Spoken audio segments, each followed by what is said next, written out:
ito yung pinaka-common kung bakit nagka-crack yan. Wrong methods of jointing. Ayan, no? So, kwento ko muna yung iba't ibang klaseng pamaraan at mga fake news sa paggagamit ng pagjo-joint dito. Alright.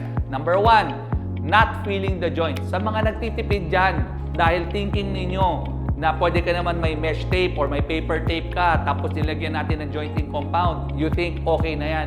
I'm sorry to tell you, mali po yung ginagawa nyo. Bakit? Okay, imagine mo yung dalawang boards mo, no? And then, walang laman sa loob. So, nagkakaroon ng movement. Saan yung support ng jointing compound na finish, di ba? Di ba wala?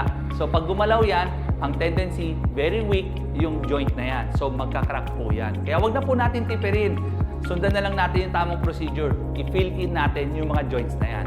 Number 2, sa paggamit ng mga gypsum powder, ayan, sobrang uso nito sa Pilipinas. Bibili ng gypsum powder sa hardware, hahaluan ng tubig, thinking natin na pwede yun as fillers.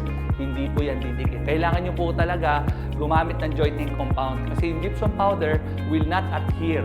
No, nilagay mo ng tubig, kala natin ay kakapit po, hindi siya kakapit.